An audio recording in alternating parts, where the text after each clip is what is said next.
Po rikthehemi në studio, po rikthehemi me energjinë që e la Maksimi, po do ta vazhdojmë edhe me energjinë e bukur që sjell gjithmonë edhe atmosfera e Çarshisë së Vjetër. Ne të gjithë kemi kujtime shumë të bukura, të gjithë kemi kujtime nga nostalgji, njerëzit kanë shumë nostalgji. Nostalgji, mirë po, edhe momentet të cilat me të vërtetë na kthejnë dhe na përkujtojnë se sa e vlefshme ka qenë zanati, sa e vlefshme ka qenë arti që është krijuar në Çarshinë e Vjetër. Mirë po mbi të gjitha, edhe gjatë muajit të shenjtë të Ramazanit në Çarshinë e Vjetër gjithmonë organizohen edhe iftare të ndryshme, të themi kështu edhe organizime për skamnorët, mirë po për të gjitha këto do të flasim me personin i cili është adekuat për të biseduar, është snafi i Çarshisë së Vjetër të Shkupit, zotëri Bujar Dullovi. Mirëmëngjesi, na falni që ju kemi zgjuar sot pak më herët, mirë po, mirë se na erdhe. Duhet vazhdojmë rrugë. Ai vazhdon jeta në duhet ngritemi prag në mëngjes, nuk mund ta lëm vonë. Duhet të jetë gjithmonë si rutinë e përditshme. Nuk e arriti, nuk e arrim atë qëllimin e duhur, por kështu që nuk është herë mirë. Keni edhe shumë punë në fakt që obligimet të cilat fillojnë që nga orët e para, prandaj them gjithmonë që është kënaqësi. Një gjysmore do të na përkushton televizionistë, sa gjithë shikuesve që do të flasin për Çarshinë, më të, domethënë për një vend që është shumë i rëndësishëm në qiellin tonë, në këtë vendin tonë që Zoti na e ruaj dhe na e shtoft me të mira. E themi gjithmonë me sarkazëm këtë, sepse e dim se sa përkushtimi jep qeveria, ministria e shumë gjëra tjera sa përkushtohen këtu. Ndonjëherë mendojmë dhe jemi dëshmitar të kohës se pushtetarët ndonjëherë mundohen që të bëjnë kleçka për ta shëmtuar me mundohen, por prap janë ata njerëzit, ata esnafët të Çarshisë, të cilët mundohen deri diku që të ruajnë imazhin e dikurshëm. Por fatkeqësisht për momentin po na zhduken zeje të shumta. Fatkeqësisht. Por do flasim një fillimisht kronologjinë për organizimin me që jemi edhe në muajin e shenjtë të Ramazanit. Do të flasim sidomos viteve të fundit ka ndryshuar shumë atmosfera në Çarshinë e Vjetër. Janë hapur biznese të reja, gastronomia është pak a shumë të themi kështu në nivel. Më shumë kthehet në gastronomi se sa në zanat. Po, e vërtet. Si është atmosfera tash për muajin e shenjtë të Ramazanit?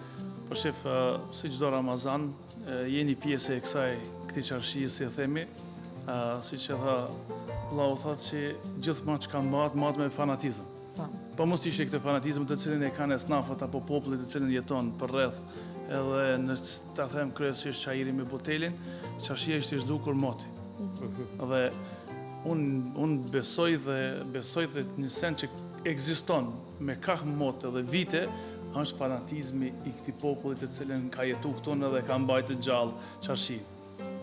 Çarshia në ti përgjigjem pyetjes tuaj, Çarshia në sezonin e them apo muajit të Ramazanit është një atmosferë shumë interesante ku mëngjesi është pak më i ngadalshëm si çdo herë, për arsye se të ndëturat vonë, obligimet e njerëzve, takimet të tentu ta plotësojnë atë takimet, ato oraret, ato kafet në mbrëmje, se s'kan kohë gjatë ditës. Mëngjesi kur lind dielli, e kofeinës gjatë natës nuk të lexon. Është e ngadalshme, themi mos ta themi shumë e vonshme, po ta themi në mënyrë pak më të mirë. Mirë pak sa, që bëjmë qefi vetes. Po është një atmosferë shumë interesante në mbrëmje, ku nuk përshkruhet ajo kënaqësi, ajo turë me njerëzve, ku bëjnë me një herë mbas iftarit, kafet, muhabetet, dikush kryen obligimin e tij në xhami, dikush obligimin në kafe ta pi kafën, ta kryen. Ti hapim syt. Nikotinën ta furnizojmë ashtu sa në nivel, po është një atmosferë e bukur ku secili din se çka don dhe si vepron. Çarshia në fakt i ofron. Do flasim edhe për këtë çështjen e nikotinës, sepse do të jetë ligji, më duket se me siguri që keni patur edhe ankesa nga kishte lëshuar pak. Ka filluar domethënë të diskutohet. Kam prolonguar si kam bërë lëshim, po ishte lajm. Për 3 vite duket të shty. Sepse do ishte shumë problem për Çarshinë e Vjetër, do të ishte shumë problem për gjithë gastronomët që i kanë ndërtuar deri diku. Çarshia e Vjetër nuk ka lokale, nuk ka hapësina të mëdha të cilën mund t'i furnizon, t'i plotëson ato kushtet e një klienti apo një nevojtari të cilën e ka një dugaj. Janë të vogla ku funksionimi jon është me terasën, ku i jashtë gjithmonë pihet kafja, kaldërma e ka si themi atë shmekjen e mirë të cilën po mos kalove gjatë ditës ta pish një kafe në kaldërm, ti nuk e ke arritën atë normën tënde për shembull. Shumë e vërtetë. Shëtit ku dush pa e pi një kafe në mëngjes, apo si të themi në kohën të cilën e lejuar në çarshi, nuk llogaritet që ke pi kafe dhe ke bën një qef ke bën. E qartë. Domethënë ka të magjinë e Me vetë, vërtet e ka. Unë do doja të ndalesha paksa tek tema e cila është shumë shqetësuese, sepse ne zakonisht të diskutojmë me shikuesit tanë tema të ndryshme. Tema e ditës sotme ishte a do t'i këshillonin qytetarët tanë fëmijët e tyre që të merren me zanate. Ju a do e bënit këtë? Është jo veç këshilla ime, po është këshilla e njerëzit më të arritur të cilën kanë arritën ta them me nivelin më të lartë të dijes, mund të them, ku porosit me një fjalë që mësoni fëmijët tuaj në zanate. Për atë arsye se thot për ta ndërtuar në këtë sofert të cilën më ka ndërtu, I duhet një zanat? u det një zanaqi të cilën thot mori një kosto shumë të madhe, kur ai mori me njëherë unë presti marrë me vite. E të them, pa zanat nuk mund të bëjmë asnjë sen. Edhe shoh në arsim ku Evropa e rikthen shumë baza teknike të cilën kemi pas i land, e rikthen dhe i mëson fëmijët prap të mirën me këtë land për atë arsye se mund të zhvillojmë edhe mjeshtër të mirë të cilën kemi. Sa i përket çarshis tonë, Si është gjendja momentale për është për mjerim, ta them. Për mjerim. Është me mjerim, ta them, për të arsye se duhet për çdo send që mund të arrujmë si haset kulturor, apo si zanate, duhet shtrije dora e shtetit, se them, e ministrive, e komunave, për t'i mbrojtën këta zanate të cilën i Për t'i kemi në stimuluar. zhdukje. Po. Për të arsye se sidomos është e thirrur këtu Ministria e Kulturës, të cilën është një pjesë e kulturës të shtetit, të cilën keni pas shumë zanate, të cilën shuhen ditë mas dite shuhen. Domethënë shuhen me mjeshtrit e vjetër të cilët po merren Nuk dhe kanë me mbrojtje as pak. jo nuk kanë edhe qirak, fatkeqësisht nuk ka edhe Po, si të them, Qiraku ka hub moti, ka hu. ka humb Ishte qiraku, kalfa edhe mjeshtri, po, ustaz, në gjuhën Ustaz, turke. po.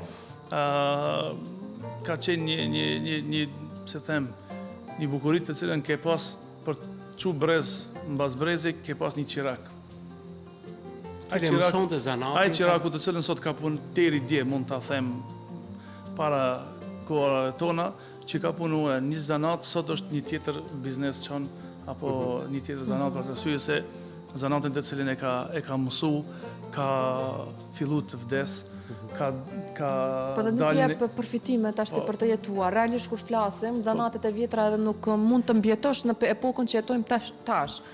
Unë mendoj që zanatet është mirë të fillojnë të mësohen, Unë nuk dakordojmë, qoftë edhe si Valbona, nuk hobi. dakordojmë sepse ndonjëherë mund të jetë edhe ndikimi familjar që po shikojmë përfitimet më të shumta, edhe nuk po duam flas. të kanalizojmë fëmijët në për Trendi zanate. botëror na detyron. Për shembull, është një është hapi e jetësor frikshme. të cilën sot nuk shkon duke lyru një sen, po shkon duke tu bë më shtrenjtë. Pikërisht ajo se nuk Edhe po flas për një unë rrogë. po them se një zanatli të cilën kam qenë deri dje një fëmijë i pamartuar, pa fëmijë, kam pas një fatardhëre si të themi si një qirak apo kalfa, kam mund ta mbuloj vetveten.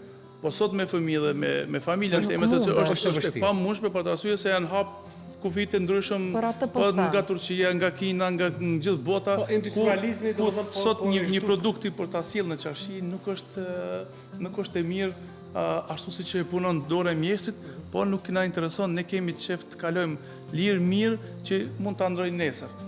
Kjo na mbytje neve. Po, E për shembull- qëllimi është që handmade, që punime e dorës, të cilën më falni, punimet e dorës janë të vlerësuar në gjithë botën. Po, edhe paguhen me Edhe vlerë unë më se të them, madhe.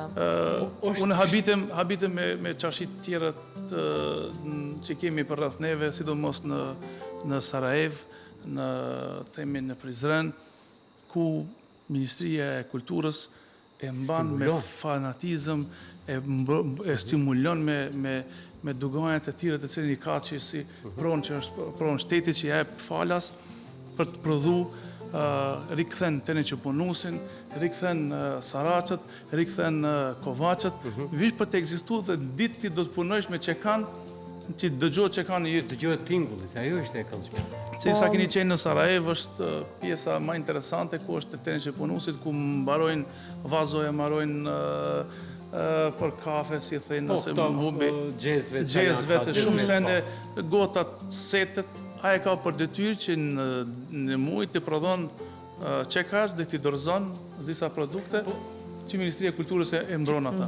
Po, sepse realisht duhet të jetë një mundësi e tillë që duhet t'i ruajmë me fanatizëm këta edhe t'i stimulojnë. Dhe përveç se kësaj, duhet që edhe të mos jenë taksa pagues këta njerëz. Duhet të lirohen nga shumë shërbime, detyre, obligime që i kanë. Po, mbi të gjitha është mirë që rrugat jetë ndërtuar mirë rreth dyqaneve. Një gjë që çarshevit ka vuajtur, tashmë nuk e di si është gjendja. Gjendja me kaldërmat, mund të themi që diku u restauruan, diku u përpunuan, diku u zhdukën disa gurë, kishte disa gojdhëna të... Nuk e di se që ka ndodhur, por mua më intereson për shembull, në qoftë se zanatet të sotme, si që kemi, dhe pak më i updateojmë, pak sa ti ngrisim pak më lartë, ti adaptojmë për kohën, për shembull, konkretisht rastin që e patëm me këtë Saraçe, ose një Samargji. Sot mund të kemi shumë hotele, shumë restorante, të cilët kërkojnë kështu dekore, por nuk mund të gjejnë. Prandaj mund të them që mund të ketë perspektivë në këtë lloj zanate. Shefe, sa përket Saraçeve, për shembull, Saraçet është hapësinë shumë e madhe, për arsye se ata kanë filluar prej dekorimin e samareve, dekorimin e pjesës qaforës të kafshëve dhe të rrypat, të shumë sene kanë pas nevojë për riparim. Ne kemi disa raste të cilën janë rikthy, është interesant me papuqe gjitë, prodhimin e papuqe, ku familja 3 gjenerata me radhë, djali rikthehet me një stilin kombinim të ri, modern, me punën e vjetër. Si që njifët papuqe e shkupit. Nalle këta që? Jo, papuqe e mrenshme është e zezë, një papuqe e zezë me një simbol ku ka simbolizu gjithmonë shkupin, e ka rikthyer si familje, po me një kombinim të ri të cilën mund të përdoren edhe në kohën moderne. E kemi të vetëm familjen të cilën që na rikthehet gjenerata e tretë, me qëllime për arsye se djali punon profesion tjetër, po e ka marrë si hobi edhe për mos ta lënë prindin vetë dhe shoqëron gjatë punës. Është shumë interesante edhe ne përgëzojmë ne si esnaf, mundohemi të promovojmë, po si them, ne kemi një limit të ku mundemi. Them ne nuk kemi, si them, jashtë fuqive tona të cilën mund të stimulojmë atë njerit, këtu duhet, prapë tham, që tjetër kush duhet të merr masa dhe të merr hapa të cilën i takojnë. Se të takojnë obligimin e vetë. Kur flasim për qarshinë e përmendë, qarshinë e vjetër të Sarajevës, qarshit e tjera që ndodhen rreth rajonit vendit tonë, është shumë e rëndësishme edhe interakcioni edhe atrakcioni i turistëve. Unë mendoj që një qarshi për të mbjetuar kohës dhe çdo vështirësie janë edhe turistët të cilët e mbajnë gjallë. Ndoshta janë turistët vizitorët janë ata që janë shumë të interesuar edhe për këto punimet e dorës. Ndoshta më shumë se sa në venda, sepse në venda si kemi, këtu i kemi ndoshta ndonjë Saraç në shtëpi dhe është aq mjafton, domethënë, se do të bëjnë koleksion. Janë turistët. Si është gjendja me vizitorët, turistët në qarshinë e vjetër? Çfarë po ndodh me turistët apo vendaset që tashmë janë bërë qytetarët nga Turqia? Shef, turista ka qarshia mjaft, edhe është e vizituar për të arsye se çdo turist që u futën në Shkup apo Maqedoni vjen. Është për të vizituar qarshin, Kalajan, Urën e Gurit, mund të tham kanjonin Matka, edhe këto janë, ne me këto promovohemi. Unë habitem për të arsye se Shkupi nuk ka det. Shkupi nuk ka ndonjë atrakcion, ta them që kemi pas ndonjë olimpiadë të cilën mund të vizitojnë të jetë atraktiv. Unë tham qarshia është i vetmi me gjithë Kalan dhe Urën e Gurit, është ajo seti të cilën e thith turistat dhe që i bjen, ku është e gërshetuar me një histori, themi bizantine, mund të themi otomane, po edhe moderne, që na kanë mbetën. Edhe ne duhet të bëjmë çmos që t'i tërheqim turistat me këto veprime të cilën i takojnë një turistit për ta vizituar. Sa i përket asaj që prapë kërikthejme në pyetjen që turistat vinë, po i kemi shëtitor, ta them. Shumë thjesht. Shëtitor, vazhdon, mbaron shëtitjen dhe si të them, a mund t'ja shohin në gjuhën tonë popullore hajrin duqanxhit, është shumë e vogël. Parasysh se ne veç me ato, si thënë, me antikvitetet, me senet të imta, të cilën magneta, ashtu që mund t'i tërheqim, që nuk ka një send të vjetër, po e ka një send të cilën është, ta themi, €1, ashtu që mund t'i lënë.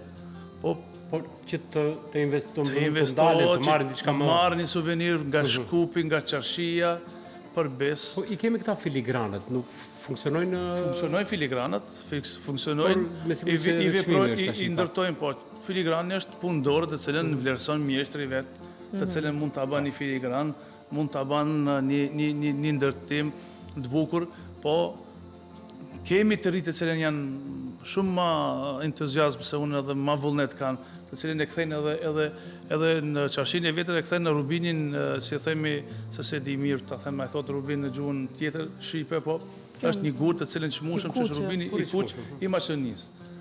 Vetë prodhim këtu, po edhe ndërton me filigranin dhe e shet si produkt tamam punë dorë vendës. Ati ne gjithë që na vjen ndonjë musafir, ndonjë njerë që viziton s'pari herë, shkojmë dhe marrim një suvenir nga ajo dhe ja dhurojmë vizitorit për ta kujtuar qytetin tonë, Qarshinë, dhe është nuk mund ta gjenë askush. Si që janë edhe perlat e ohre. Po, ohre ka perlat, po ne kemi gurën e çmuar, për shembull, po si them, kemi mjeshtrat e cilën janë shpërnda nëpër objekte të ndryshëm, kanë improvizuar nëpër shtëpia, për të arsye se nuk arritet që të paguajnë qiran, paguajnë gjitha senet. Fatkeqësisht. Mund të them një fjalë që mos jemi shumë në atë aspektin që negativ, ne mbrap ne mbijetojmë, prap ne mundohemi t'i japim kur ajo zanatlive të cilën kanë mbetur që të paktën që ta heshojnë atë Qarshinë e vjetër se restoranët dhe kafeteritë dhe artarit për shembull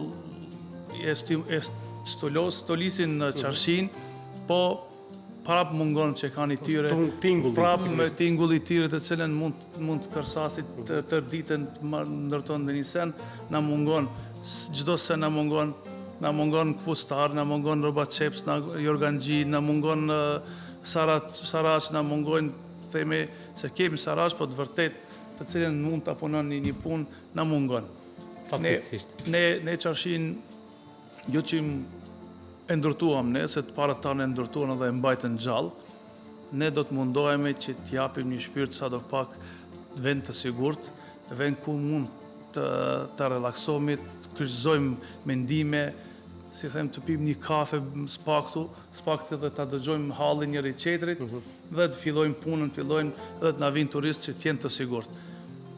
Me ekipin tonë të cilën na ka caktuar nga kuvendi i Qarshisë, kemi një kuvend të cilën kanë nxjerrë 17 persona të cilën e formojnë esnafin, edhe janë njerëz të cilën ekipin, sa them, ma meritor në Qarshi, ku rikthyn atë ndriçimin sa do pak Qarshisë. Është vërtet se viteve të fundit është rikthyer pak jeta në Qarshinë e vjetër, se sidomos disa vite ka qenë në një heshtje dhe në një errësirë. Jo, s'ka qenë para shumë viteve dritro. Në shkollë të mesme ka qenë Qarshia shumë e gjallë, pastaj ka qenë e vdekur totalisht. Është e vërtet, për arsye se kemi pasur rrugica të pazhvilluar, bizneset të mbyllura, edhe e kanë dhanë një hije shumë dobët, ndriçim kemi pas shumë dobët, gjatë ditës s'ke pas as ku ta futish kokën prej dillit të fortë, dhe ne filluam si rini, nuk filluam si esnaf për të bënë një ndryshim, ku e shohim duke u bazuar në fjalën të cilën po një popull se ndryshoj gjendjen e vetë, nuk ka kusht të t'ja ndryshon. Ne filluam, qa bëm, kërkuam mendime nga udhëhecit të cilën që i kemi pas para neve, unë ata i kam këshilltar të cilën i këshillojnë çdo moment dhe është pjesë e Qarshisë, ku i konsultoj dhe pyes për to se çfarë mund të bëjmë ne si rini që ta ndryshojmë.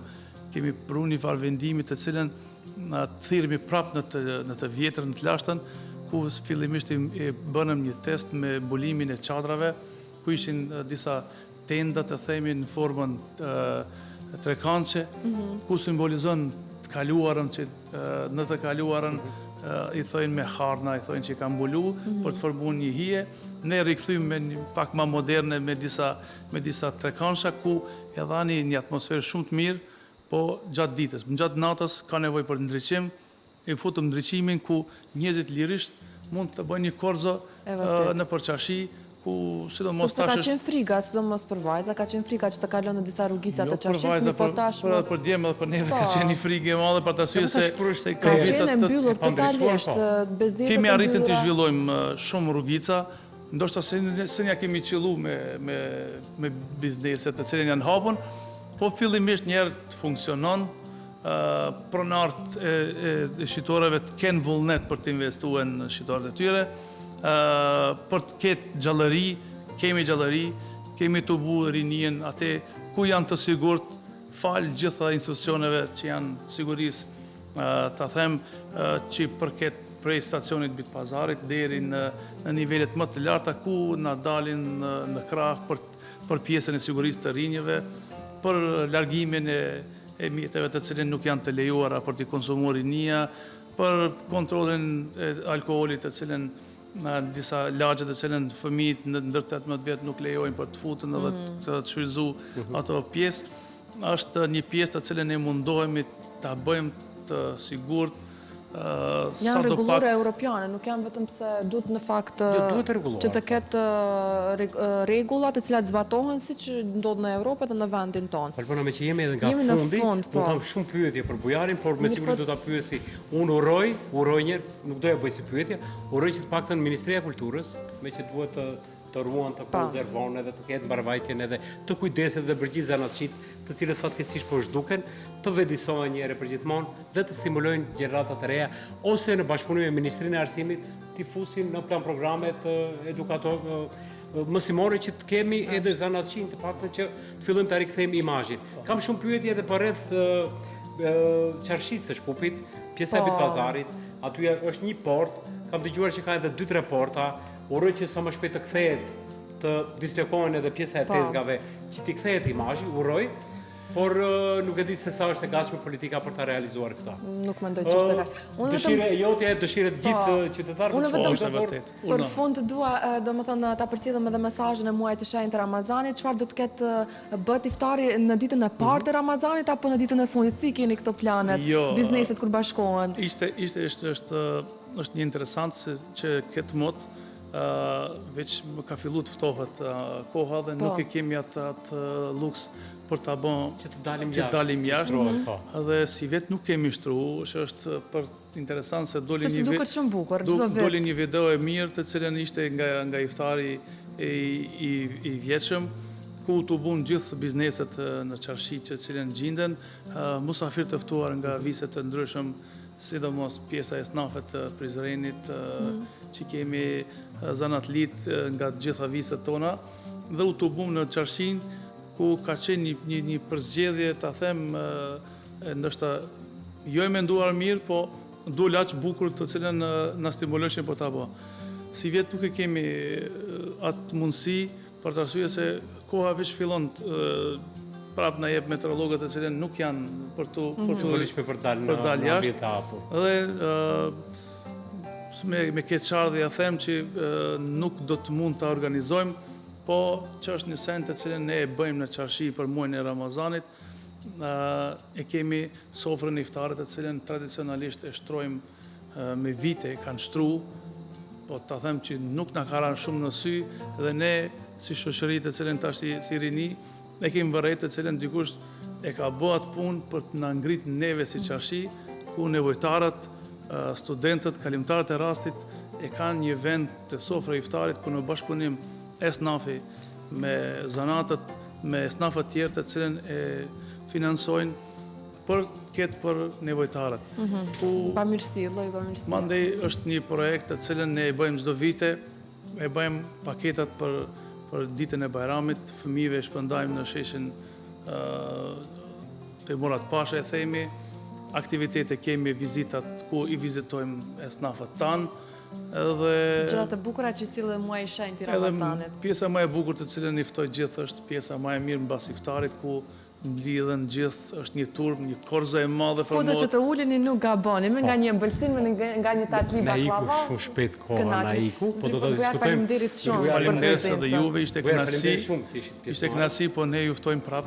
Na vizitoni këtë fjalë të cilën i tham. Drejt për drejt. Ti konstatojmë, a janë të vërteta në Qarshi dhe Miq të dashur, me ne dhe për ju, Faleminderit shumë. zoti Bujar Dullovi, esnafi i Qarshis së Shkupit. Unë uroj dhe dua të them të ta ndërpresin edhe emisionin për ditën e sotme, sepse zanatet nuk janë vetëm punë me duar që bëhen. Ato janë histori, është identitet, është një kujtesë kolektive të cilën e kanë trashëguar të parët tanë, dhe të mundohemi edhe ne që ta ndjellim edhe tek fëmijët tanë. Bujar, faleminderit shumë. Faleminderit edhe Suksese, juve. edhe Ta uroj që të mbrojmë shihemi kulturën për gjëra më të dhe mira. traditën tonë. Mirupafshim dhe Shihemi shihemi nesër nesër tjetër në në tjetër vend. orarin e njëjtë.